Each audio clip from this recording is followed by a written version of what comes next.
of this particular complexity, we are going to use a cellular machinery in the place of a regular plant what we are using. That's what we have seen. And the cellular machinery in this particular case is the DNA, and we are going to get the output at the end of our plant production is a protein.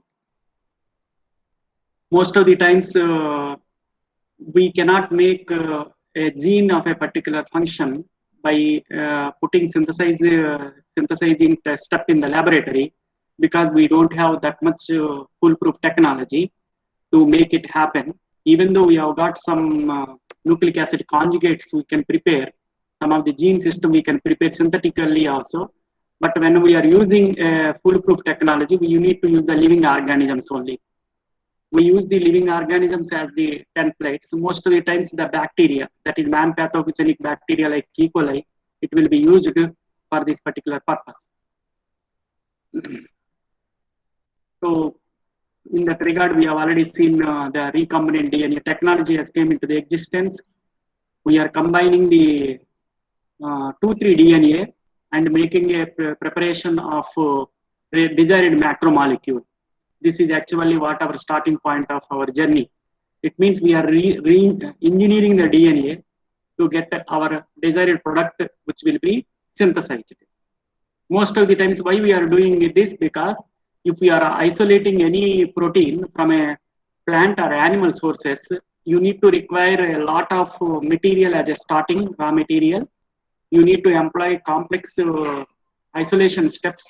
Then you are going to get a very small amount of end product that is very much less to meet your commercial production.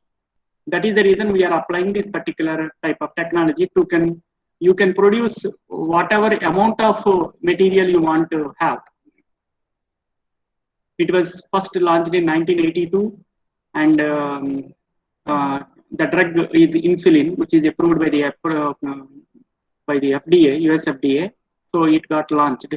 After that, there are so many advancements have come, so many products came into the existence, millions of people got benefited with this particular technology.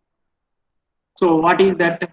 So we are using cellular material like a bacteria to synthesize our mammalian simulated proteins.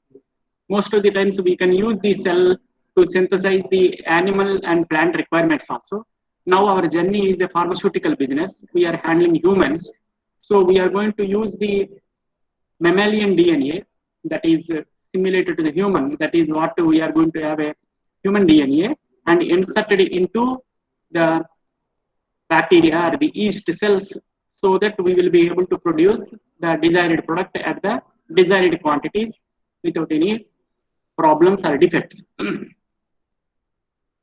So most of the times the starting product for this particular one is DNA, because it is having a template to have a genetic information to produce different RNA and different proteins depending upon the requirement. So a small portion in that particular DNA is particularly having a specific function. To meet the particular function, the DNA template, it will be existing in the genome. So it creates a small RNA. That RNA, after transcription, it will be used to produce protein. That is actually a translation we have already seen.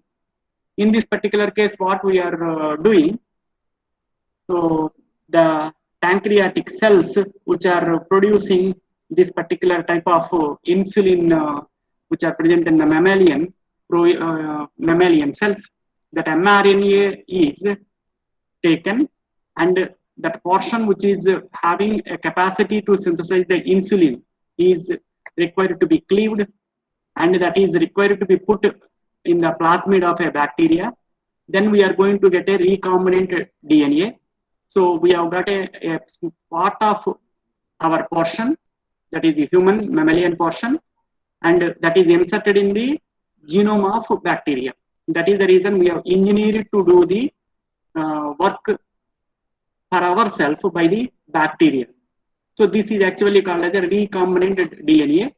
But in this particular case, we have got a bacterial plasmid as a DNA material. We know that the plasmid are the most of the times in the prokaryotes they will be carrying. It is a a mode of their survival, and this is only the reason for the antibiotic resistance also most of the times we face. Then this recombinant DNA, so that is actually a gene for the pro-insulin production, is inserted into the bacteria.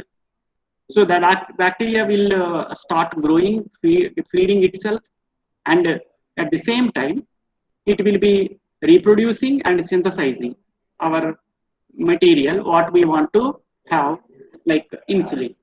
This is actually what the journey is used in the production of the insulin. So for that purpose, what we have done, we have taken the source DNA, that is actually human DNA, and we have selected a particular fragment in the target DNA that is corresponding to the insulin's production. We take that particular fragment only. We will not touch remaining fragments. That means the entire human genome has got so many genes, so that so many genes have got a specific functions like production of your enzymes, production of some body parts, production of some enzymes for the defense. So these are all things which will be done by the genome, but we don't concentrate on all the things. We select a particular target site in the DNA of our interest, that is actually human DNA, and we take the fragment, we insert into the plasmid of bacteria. Then this plasmid is a recombinant DNA. This DNA construct, after inserting this insulin portion in that, we are introducing again back to the host cell, and it will be starting producing the protein what we want. This is actually what the steps. So now biopharmaceutics, which is having a therapeutic proteins, like we have got a growth hormone and insulin. Nowadays we are using the same technology for the production of antibodies. That is actually monoclonal antibodies. These antibodies are the one which require to be built in response to the pathogen, or that is actually antigen. So previously what we are doing, we are taking a particular portion of interest, and we are inserting into the bacteria and producing the protein like insulin and growth hormone in some cases, and some means those who are in the patients like diabetes, they are having a lesser in content. That is the reason they need to take a regular injections. When they are taking a regular injections, we need a lot of quantities of them when they are not able to produce it. So we are doing the same job. Now what we are doing, if we are waiting any person to get an antibody, first we need to give the antigen to them, just like our COVID vaccine, we need to give an antigen. And after getting vaccinated, the body will respond to that particular antigen. It will produce antibody. It takes longer period of the time. Now, if this monoclonal, these MABs, which are already readily available, what it means, you have not got vaccinated, and the person who is first attacked with the particular antigen or a pathogen, he will get disease. Obviously, he will get the disease because the pathogen is attacking him first. So it will produce its pathogenic functions. So that is like virulence, causing damage to our body, and it will produce its own templates, many number, and take our food also. These are all the effects we are going to find with a regular pathogen. So our body will not do anything. The reason is it is new to it, and it does not know what to do. So once it got attacked with that particular antigen, the body will have a memory to react in future what I need to do, because now I am getting a problem. So the body itself has a natural autoimmune system. It will take that particular antigen and it will start producing an antibody. But these antibodies are not used for that particular present treatment. That is actually a prophylactic. These antibodies will be produced after the attacking of the first disease. They are used for the second attack. But the problem is the person who is not having antibodies is getting first attack. Should he suffer?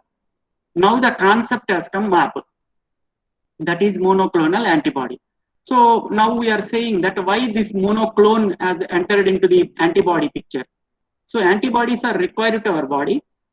When we are getting a disease, we give them as an injection. They are they're ready made, and the body need not struggle to produce them, and they will attack directly the pathogen and kill it, or it will shut it down, or it will make the virulence less, or fragmentation, that means progression or the growth less. Anything it will do. Either it will reduce their production, or it will be making it not functional. So in this particular case, what will happen? This monoclonal antibodies which we are making in the laboratory directly available to us. When the person is get first attacked with disease, we give that as a treatment, not the prophylactic purpose. So it is used for the cure. So even the first attack also, the patient will not have a problem. So these maps are present for the so many SARS virus are there, and we have got maps for the HIV and so many allergic symptoms where we have got antigen which is getting attacking the body, which is producing multiple syndrome functions, and these are all getting attacked with these maps. But these maps are specific, and they are having a specific function. Because of that only they have got designed. Because we have got a plenty of antigens, we need to have a plenty of solutions also, like antibodies. So the pharmaceutical company, they are keeping very much ready these maps. And this is a technology which it is a new and already got patented, and very number of less labs are present, or production systems are present, and the knowledge known to us now is very less. Because of that reason, there is a little bit monopoly, and commercialization requires a return in the money what they invested in the research and development. They will take highest costs. Most of the time the cost associated with these productions of maps are very high. Because of that reason, if you find any maps, it is ranging from 40,000, sometimes it is 80,000, sometimes it is 1.5 lakh, one injection vial. It will be present that much cost. But why the people are going to do? Nowadays, in Indian conditions, it is getting suggested to the patient at the end. It means that much costly therapy without handling with a regular techniques. We are able to give the same thing as an end. We are giving this particular treatment because this is only the thing which we left, because the body which is not able to cooperate with the attacking of a disease, so they are giving it. Because of that reason, these MOBs production has become a bigger business, and it is also good that we have got a solution ready with us. Even though it is costly, if required, we can save the life. This is actually what the brief background drop of what they are required, why it is getting too much of importance in nowadays. So what this monoclonal antibody, what is the cloning is, and what is monocloning is, these are all the questions we are going to have in the mind. So monoclonal antibodies are the highly pure populations. It is only having a clone of one type, because we are making a breed, or we are making a clone of two different DNAs. And it is going to have a wide variety of a DNA combinations. If any error is there, you will get more and more different types. But we don't want to inject all of them into our body, because DNA is a basic material that will make our body to synthesize and act on its own for the treatment of our diseases and survival and growth. If we are doing multi-clone means we are for the insulin production, we have given this particular antibody, this particular disease we want to give this particular antibody. But it is got a problem there, and it is having a different place in the DNA. It got made it available, and that will have a different effect that we don't require. We want to have an antibody for a specific antigen, not other effects that will cause a damage to us. But if you are taking a multi-clones, we don't know what will happen to patient. Unknown thing which will be happening. Leave unknown thing. If anything is having a genetic makeup which is present in a particular organ, we don't know what will happen to offsprings. The next generation, which is having a heredity, what is it? If heredity effect, we can't even predict it. So this is actually a dangerous thing with the multi-clones. You cannot not leave that one. It is also multi-clone when you are giving it. more than one clone, it will be giving a rejections. Rejection means the body will be taking everything as a outside our body. It is like a foreign, and it will start attacking, and you are making too much of energy to expel it. So this multiclonal antibody will have a lot of damage for the immune system trigger. So we want to give a treatment to particular antigen, and we are giving antigen to the body. This is actually what the problem with not having a monoclonal antibody. So if you don't have that pure population of that immune system proteins, and we will be having a multiple rejections and inflammatory responses that may result into multiple diseases or malfunctionings that we don't want. This is actually what required to be taken care. Now, in that particular journey, most of the monoclonal antibody therapeutics or the drug targeting which we are using, these are all proteins only. These are all what we are antibodies are proteins only. It means they are the amino acid sequences. They are translated from the RNA fragment, and they will be used to synthesize in the body by in the outside because it is taking a lot of time in the body. We are making them outside, and we are giving the same protein. So these antibodies protein that seek out, recognize, and build a particular site on the cells or the cancer cells where we want to treat, or it may be attacking the viruses, and that will be having a papilloma virus, or it may be a AIDS virus. So there are so many antibodies which will be produced by the attack of them.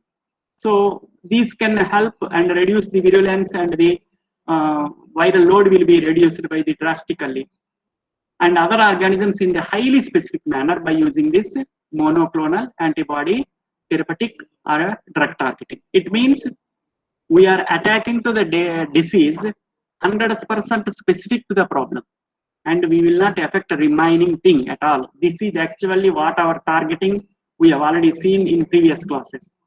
We don't want to touch any other than the specific cell. We want to deal in the molecular level. It means if we want to attack a particular brain systems that is containing a cancer, and that cancer only will get affected with the drug what we are giving, not another part of our body. This is actually what main purpose of having a targeting. And we are doing the targeting because we are talking about the molecular level at the nucleus is our target. So we need to be very cautious. Otherwise, what will happen? We are going to have a many unpredicted, uncontrolled effects that will cause a more loss than the benefit. That is the reason we need to be very much important. Most of the time they will be used for the indications and treatments like cancer and the heart diseases and rheumatoid arthritis. Transplant rejection, it is very much important when you have got a kidney transplant, heart transplant, or any transplant that is bone marrow transplant. Most of the times what will happen, it will get rejected and the body will get a defense mechanism. It will fight against the particular organ and it will reject it. When it is rejecting it, you will get a pus formation and there will not be blood flow to that particular organ. It will get a protein inside the body. So that rejection will cause the transplant not successful. Because of that reason, we need to use such treatments. Otherwise, the cost donor is very difficult to get in the transplantation. After spending 40 lakhs rupees or 80 lakhs rupees, most of the times the donor will give, accept the, because nobody will give their kidney, even though they have got a 2. So if you are using them and it is getting rejected, what is its use? So we can spend money in this particular case by giving an antibody, MAB, which is having 40,000 also, no problem. Even though the cost is appearing very high, it will not be any problem to spend because my body will not be having a problem of rejection. So that organ will start functioning it. So it is a kidney transplant. You need not getting done dialysis regularly. So you have got a donor, you have got a transplantation, you did not have a rejection because you are already given this MAB. Then your body is functioning as usual and you are taking a regular treatment for this, and you are going to survive without any problem. This is actually what the logic and why it has become more and more important. And these antibodies have relatively few side effects, since they are the part of our body's own natural disease fighting systems. So we don't have any. This is actually what the specificity we expected in the targeting. Now we are able to reach that particular target by this particular technique. Most of the times MABS product scenario, it is not restricted to one field and one drug or one company and one country. So it is widely used, and it is getting expanded, and it is increasing its scope day by day. Monoclonal antibody products had been approved by the US FDA, and they are keep on doing after reviewing process, and they see the cost benefit analysis at the US FDA, and they prove that they think that this benefit and the side effect, if they look into the toxicological effect, so it is overweighing, so they are giving approval without any problem. So more and more products are getting entered into the market because of this reason. And because of this, the revenues is also going by selling these MABs, and it is a multi-billion market now. Not only in the US, it is throughout the worldwide. Everybody is using. What is having and how it got this technique there and evaluated? If you see the evaluation stage, we can compare the same thing what we are using a cloud data now and comparing with a floppy. So if anybody is saying that I'm using a floppy now, when you have got a Google Drive or you have got a USB ports, so how you are feeling, how much difference is present now with respect to the each and the usage. And you don't even find the floppy or the, now we are not even using the CDs also very less. Because of this, we have got a old journey. When you keep on going, if you look into the back, what we have done, it is we feel pity ourselves, because when the technology is not available, even that is a great at that time. We need to adapt it. So they are actually what present in initial stages. When you are seeing a evaluation, they are fully mouse chimeric to humanized to the fully humanized. So most of the times in the initial stages, they have made the attempt to use the mice, and they have converted into the humanized by changing its genomic sequences, and now we are entering into the fully human. Then what is the problem when it is got the completely mice? The mice has got a different genomic sequences, and rejection will be very high, and that will cause a inflammatory response or the allergic responses, because it is not belong to our own genomic region. Because of that reason, these mouse antibodies will never have a completely foolproof, and it is not supposed to be used also. Then we are having a chimeric, in that both will be present.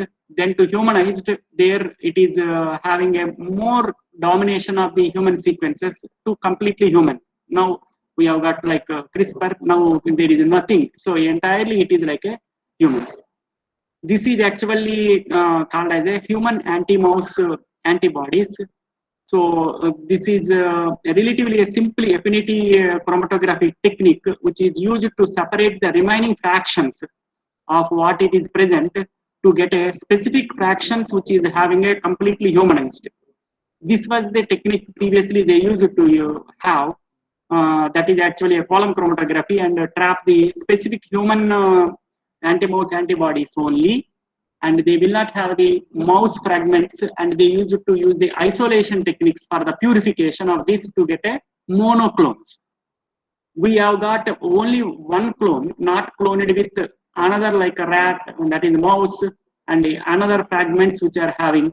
That is the reason we are having a sequences where we have got a mouse 100% maps to the counteracted by the introduction of the chimeric, which is having a decreasing the 100% mouse to 33, and humanized it is 10. Now it is finally we have come to the stage of completely human antibodies, like CRISPR-Cas systems what we have got. So it is completely 100% human only. It means 0% is having a cloning. 100% clone, no cloning. It is monoclone only. It is nothing to worry also. This is actually what the advancement we have got. If you see the products in the market, it is a plenty, and you don't require to actually memorize that also.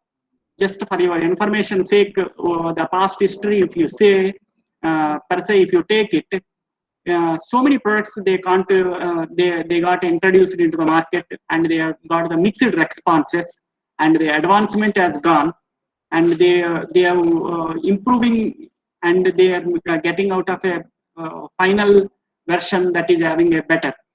So the chimeric, obviously, you know that whenever there is a suffix which is a chimeric which is present, there will be some problem and side effects bound to be present when compared to humanized. And humanized will have similarly some side effect when compared to completely human. So this is actually what this one is OKT3. It is used to prevent the acute rejection of organs. And this is given with most of the times with this different companies given a different brand names. Wherever the brand name which you are giving it, that is like a Genopax, that where you have got R with a circle, it means it is a trademark. But if you are seeing the name of it, that is actually containing a mAb. It means it is a monoclonal antibody only. Wherever you have got a mAb at the ending. So daclizumab, infliximab, so omalizumab. These are all the one, if you are seeing it, these are all the monoclonal antibody in the past history. They are made by the different trademark by the different companies. The purpose is to suppress the immune system. They have been developed. So they use it to prevent the acute rejection of the organs, that is OKT3, and use it to prevent the acute rejection of the organs, that is also used in the daclizumab, treatment of the inflammatory diseases and multiple inflammatory diseases. And for the allergic asthma, these products are getting used. Further, if you are having to kill the inhibit the malignant cell, that is actually what we have got, the cancerous cells specifically. So trastuzumab, so that is actually for the beta cell lymphomas. Most of the times you will be having a you have got a beta cell, you have got a cancer site, and they will be having a plenty unformed and incomplete. Most too many cells will be getting produced. Now you may get the question, why? What is the problem? Let it be grown. But the problem is, if you are leaving, let them grow to that cancer, and it will take all our body nutrients for their growth, and the person will not survive. He will be getting killed. That is the reason we need to use a methodology to shut that particular process. So this is actually beta cell leukemia. Another one which you are seeing it.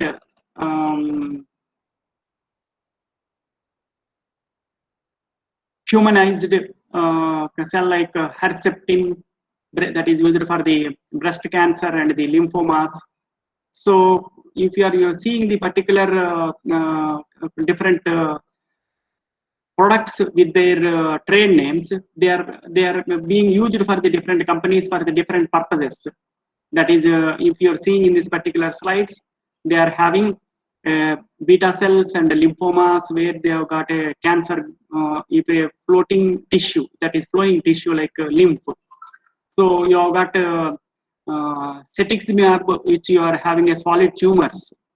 So they are also getting attacked. Most of the times, a benign tumor, you need not make much problem. It will be simple surgery can be used. But with a cancer cell growth, even if you remove after the surgery also, it will be having a problem to have a further growth. So we need to have such type of medicines. Otherwise, it will relapse after a particular period of time. If you don't use them, again it will come back to original state. Even one cell of a cancer is present within the body. So most of the times, angiogenesis inhibitors, if you see bevacizumab, it is for the colorectal cancer, and Vitaxin in the phase 2 humanized one for the solid tumors. So these are all the product list. If you are seeing plenty are there. I did not add for the preventing of a heart attack, they do the angioplasty.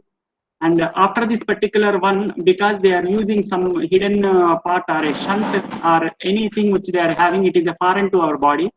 There it is a more prone to have a blocking. So if you give like this blood thinning effect, they will prevent the reclogging there in the specific place where we are expanding, and it will be helping it.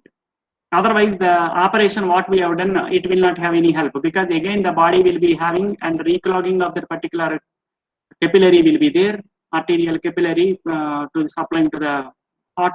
So again this will become a problem. Now the question comes, what they have done. All the examples previously we have seen in the cancer, we have seen in the treatment of some organ rejections. So in this particular case, we have got in the heart attacks. These are all the cardiovascular diseases therapy. So these are all the things which we have seen that they have launched the product, and how they have done. So what is the technology they have used at the molecular level, and what we are having our contribution as a pharmaceutics in this particular journey, and what steps involved in that. If you are able to know it, it is a blend and a teamwork. Even the entire team will be functioning from the starting of journey to ending.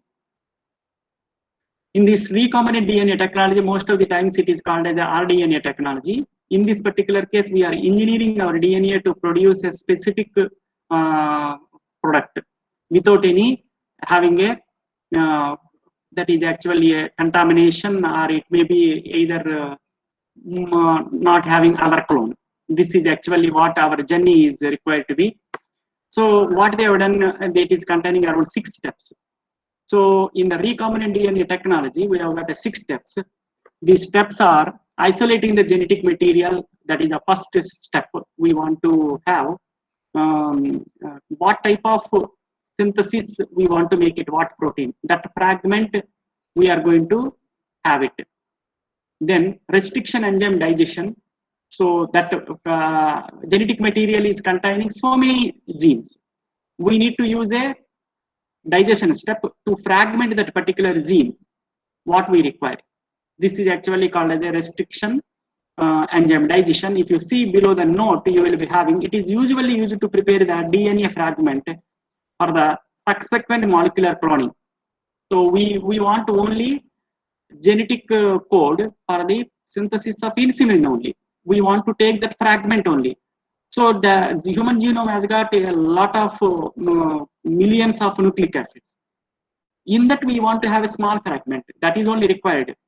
And so we want to clone that fragment. For that purpose, we are using the restriction enzyme digestion that makes the fragmentation of this particular entire DNA, and as the procedure allows the fragments DNA to be pieced together like a building blocks, and this one further ligated later, and to get a specific DNA what we want.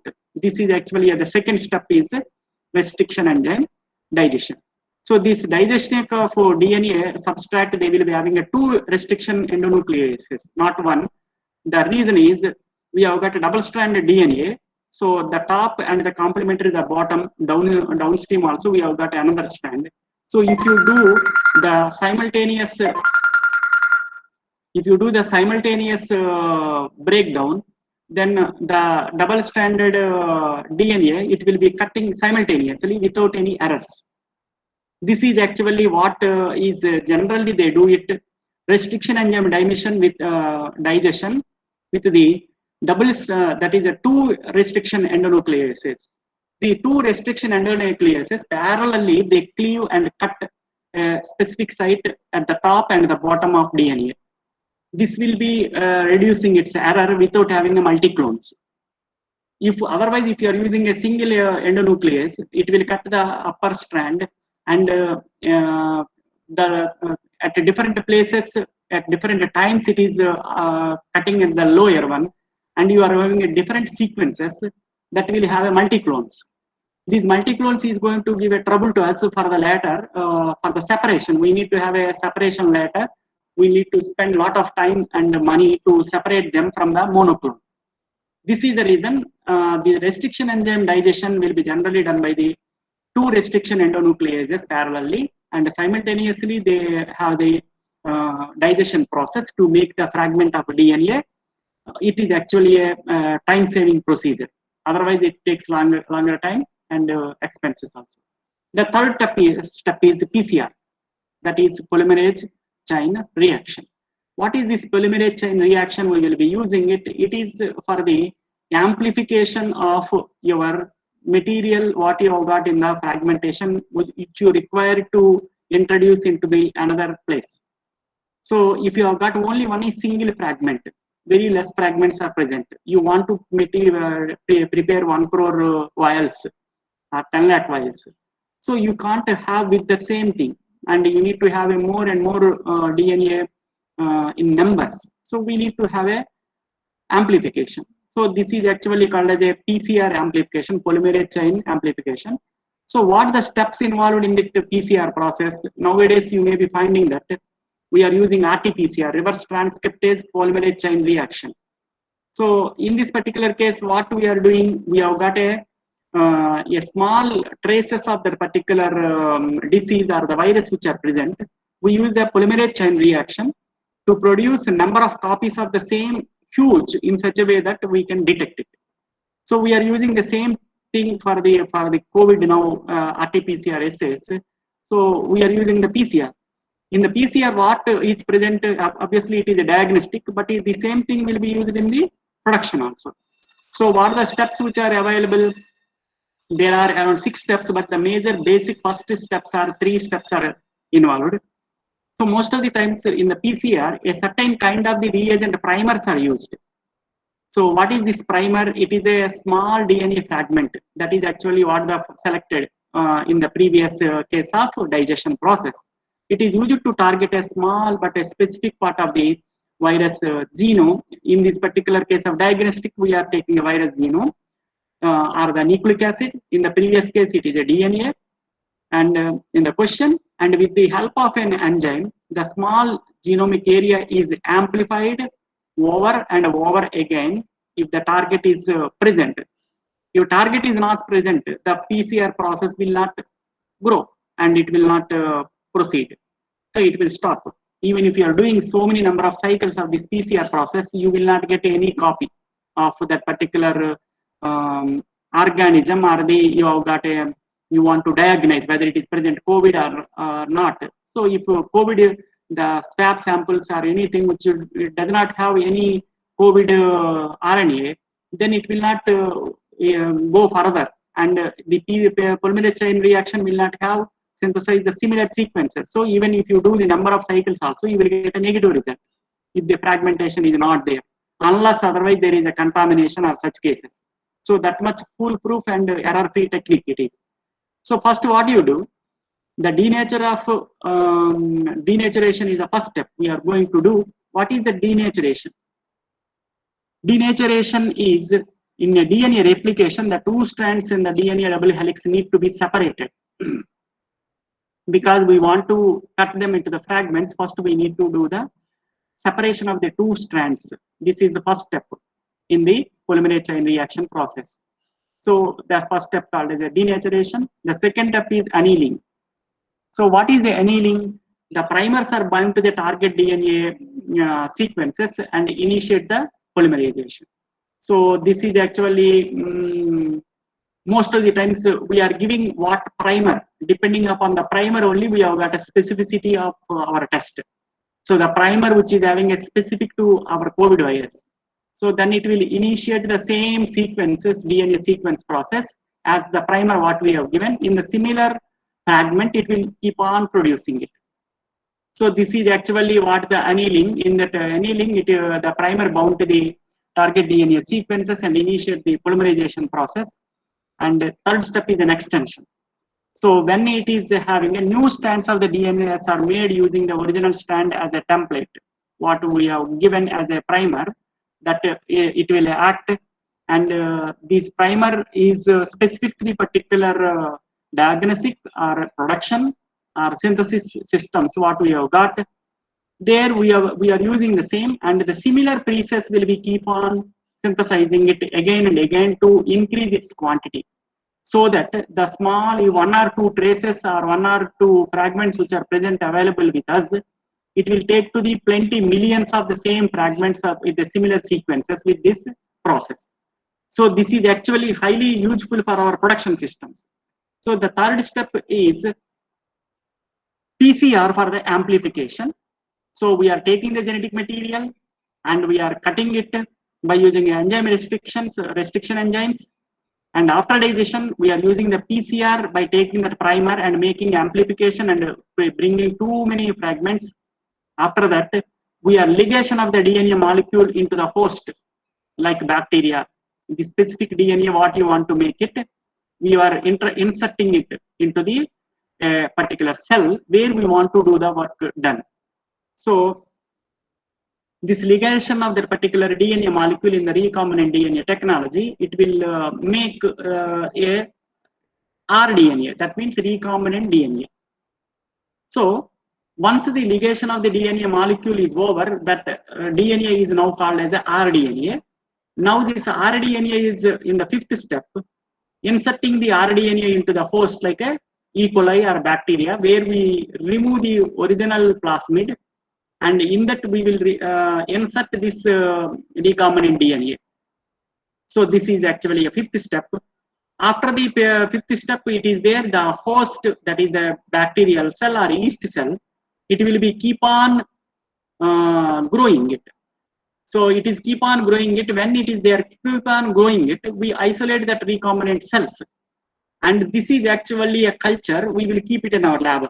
What they are doing now in the production system, these recombinant cells, they will be keeping it, preserving it. They will use the same cells and they will grow in the bioreactors. The same bioreactor what is used for every growth of microorganisms, like giving a enough temperature conditions, stirring conditions, maybe. So the next one is we are going to have a production systems. So when you want to have a product development, we want to develop this one. Then what we do, we need to have a microbial fermentation and mammalian cell culture, and we will ferment it and we will grow it. When we are growing it, the media optimization is improved, protein expression levels we need to create and see it. What is the media optimization techniques? What type of temperature I need to use? What is the range of temperature? Below this, my production is less. Above this, it is worse. But in this range, it is good. Similarly, pH. From this pH to this pH, it is good. Or a specific pH of a narrow range. If it is wide range, it is excellent. Similarly, specific components present. Some component, it will decrease the growth. Some component present, it will increase the growth. So generally, we use in media, we add them. But sometimes what will happen, if you add more quantities, that will decrease the production. So we need to find out. Similarly, you are going to get some production very high when you are having it, some product, when you are making some product presence, the presence of some excipients, what you are using it, will increase the protein expression. We need to select them. Similarly, buffer systems, what type of, and nutrient concentrations. So we are having a precursors of so many amino acids. So how much concentration of them we need to provide it. Lower, it is not sufficient. Higher, it may not be good. So optimum concentration of that. Similarly, we have got oxygen levels, and we have got a stirring. We have got a level of bacteria that is in the tanks, that is microbiology bioreactors. To what extent we can have their capacity. So you have got a capacity of 1,000 liters. Can I keep 1,000 or I need to keep 900? Can I go up to 1,100 also? So what is my capacity? We need to create that and check it. These are all the optimization parameters have to be done in the production system first during the validation stage. So in the validation stage, we have already mentioned, we have got 3 validation steps in the previous modern pharmaceutics. One is the installation qualification, operation qualification, and performance qualification. In the installation and operation qualifications, the reactors what we have got is producing what we want. What is set. These 2 are over. Now the performance qualification is the one where we are having the specific work what we are going to do on the particular production system of production production of the proteins. So in this particular case, what is the mean called as validation? What this validation is? So once it is there, performance qualification, we need to repeat thrice, then it will become a prospective validation. If the prospective validation is over, then we can do the concurrent validation. Once the concurrent validation is continuously doing so many batches for the past 1 year, then you can do the retrospective validation. Now you are finding the same thing data outside, which is coming out now for the even COVID vaccinations. If you find, you will be getting this data after a particular period of the time. So how it is, its efficacy and how they are proven. So the next step is you are getting a most of the protein synthesis. You need to purify that particular protein from the next rest of what you have added, like media and nutrients and everything you have added. You need to purify and remove that protein. Then only you can specifically give that protein, either it is a MAB or it may be a particular insulin or it may be a growth hormone. You need to remove it from the rest of the media. So this is actually one toughest journey, and we have got a size exclusion. Based on that size, they have got a specific affinity, and you have got a substrate liganding. So you are making a solid substrate to hold a particular protein. So these are all different techniques which we are going, maybe an electrophoresis technique. We can use the purification, therapeutic grade and formula. Therapeutic grade means it is having a purity of specified, which will not have any rejection or the side effect. Then they will be preparing it, purifying it, and they formulate it. This is another one where we are generally getting introduced at this particular stage. Our zone is more and more wider here. We need to select what type of buffer and isotonicity and pH requirement, preservative requirement, adjuvants, most of the times adjunct. So this adjunct will not have by its own any effect, but it will increase the efficacy of very basic moiety, like your catalysis, what you have done in the regular reactions. These adjuvants have got a greater benefit. So in the case of vaccines like that. So then it will come to the formulation. So after formulation is over, is it gene product what we are having is end? No, we need to develop an analytical method to see how many international units are present in that. And what is its criteria of the pH, whether it is meta or not, isotonicity, whether it is meta or not, and any presence of bacterial contamination by test for sterility, because we are growing too many bacteria in the microbiological reactor. Obviously, you will find colony forming units. We need to restrict them. Similarly, we need to find out particulate matter, because we are using a number of nutrients and media components. So particulate matter try to get entered. So we cannot explore that in the injection systems, that is parenterals. So we need to have that tools. These are all regular tools for the parenterals will be applicable here. In addition to your protein structure identification and quality and quantity, we need to prove.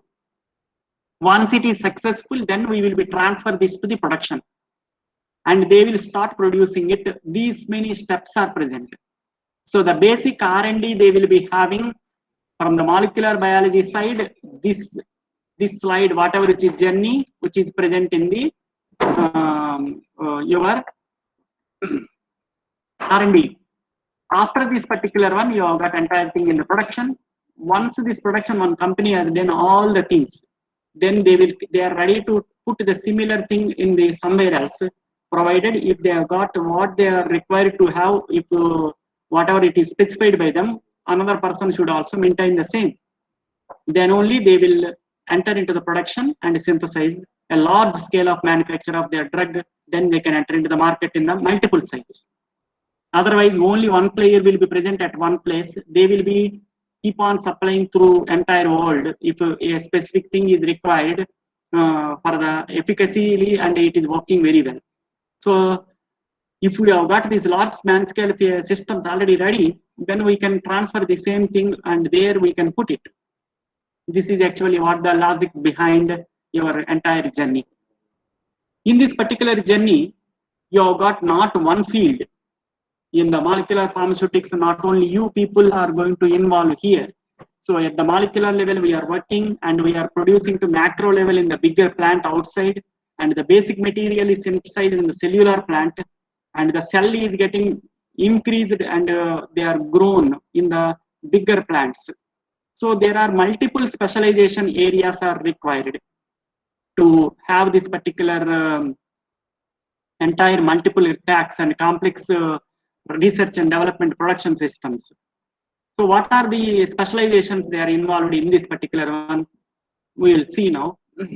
The first one is molecular biology, because the entire R&D, because this is the where they have genetically engineered and they have produced recombinant DNA and they have got a monocloning, and these are all things which are done at the R&D level and they kept it ready.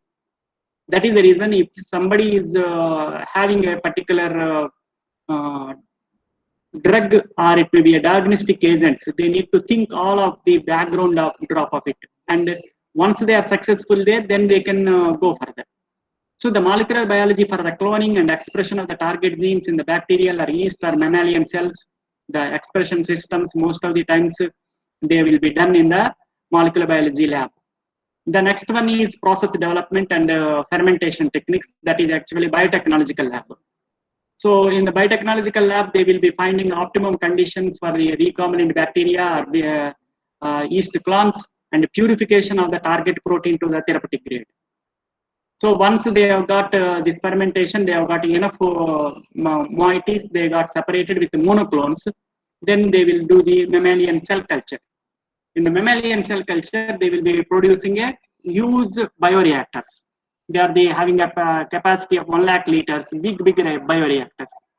So these bioreactors for the development of the potency assays, all in-house therapeutic proteins and process for the large-scale cell culture of the recombinant DNA mammalian cells. Once that cell culture has produced plenty of proteins, and they will be entering into the formulation development. You people with pharmaceutics specialization, you are going to enter there.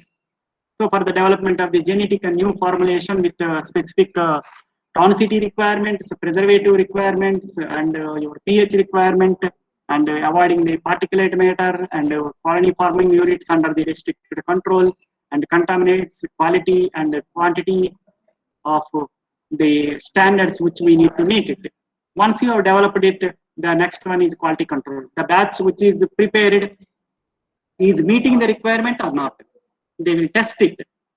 So for the analytical characterization of the product and with respect to the innovator product, they compare and see the efficacy of their product. Then they will be saying, okay. Then they give the green signal. Then we are entering into the market. But this entire journey is monitored by the quality assurance.